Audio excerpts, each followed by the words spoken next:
Agastya Prana, asal kehidupan, surga, neraka, dan penyucian diri. Perhatikan teks lontar ini.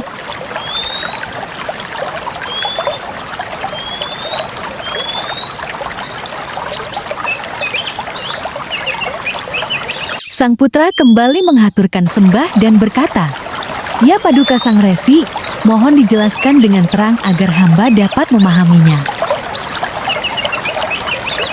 Wahai anakku, demikian asal mula kehidupan. Segala makanan dan minuman yang dikonsumsi oleh ibu dan ayahmu, sari-sarinya berubah menjadi kama benih kehidupan. Kemudian kami itu berkembang menjadi manusia. Manusia itu memiliki unsur-unsur yang disebut kotor letuh karena terbentuk dari kam dan darah. Kotoran yang tampak secara nyata itu berupa kulit, tulang, dan sumsum. Itulah yang disebut kawah. Sedangkan yang disebut surga adalah bayu tenaga hidup, sabda ucapan, hidup pikiran, rasa, dan kesadaran. Di dalam diri manusia terdapat unsur hala, atma, dan dewa yang bercampur menjadi satu. Oleh karena itu ada neraka skala nyata dan neraka niskala tidak nyata yang menyusup ke dalam diri manusia.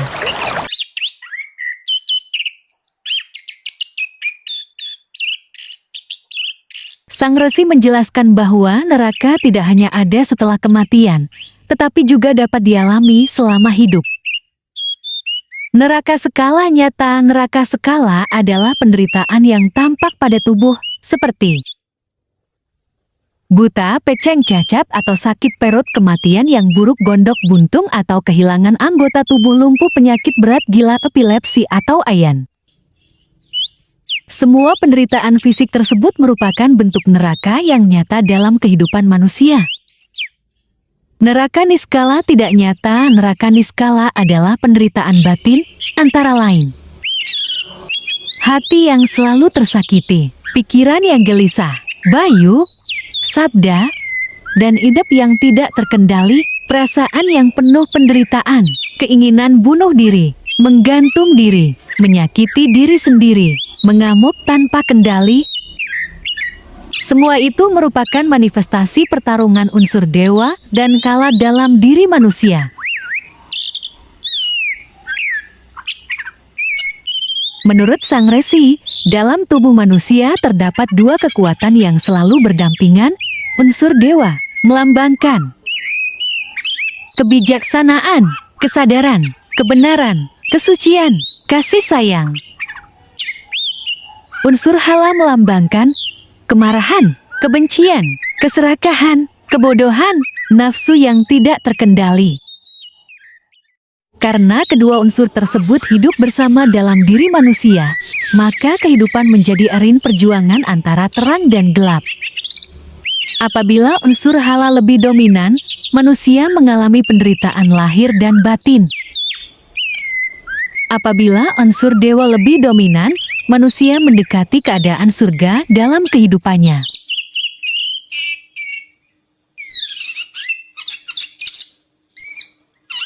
Sang Resi kemudian menjelaskan tentang pradana hidup dan pradana mati. Dalam kosmologi Hindu di Bali, istilah yang benar adalah purusa dan pradana. Dalam lontar tutur Bhagawan Agastya Prana, konsep ini merupakan prinsip dasar penciptaan alam semesta buana agung dan tubuh manusia buana elit yang saling melengkapi. Pradana hidup adalah proses penyucian dan penyempurnaan manusia sejak lahir, antara lain bau lekat, matelah-telah, kepus-pungs, upacara 3 bulanan, mekalah-kalahan, makalah hias, makalah hening, madudus, mawinten agung. Rangkaian upacara tersebut bertujuan membersihkan manusia secara skala lahiriah dan niskala rohaniah. Melalui upacara-upacara tersebut manusia dibimbing agar unsur kedewataannya semakin berkembang.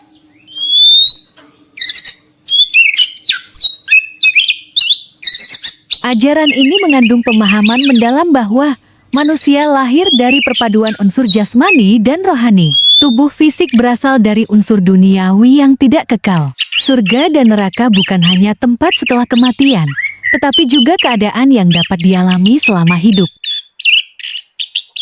Penderitaan fisik disebut neraka skala. Penderitaan batin disebut neraka niskala. Dalam diri manusia selalu ada pertarungan antara unsur dewa dan hala. Upacara-upacara Hindu berfungsi sebagai sarana penyucian diri agar manusia semakin dekat kepada sifat-sifat ketuhanan. Bayu, sabda, edep, rasa, dan kesadaran yang suci adalah surga yang sesungguhnya. Sebaliknya, pikiran yang dipenuhi kemarahan, kebencian, dan penderitaan merupakan neraka yang muncul di dalam diri manusia sendiri. Ajaran Sang Resi mengingatkan bahwa perjalanan spiritual bukan sekadar menunggu kehidupan setelah mati, melainkan mengusahakan kesucian lahir dan batin selama hidup di dunia. Mogi Sami Rahayu.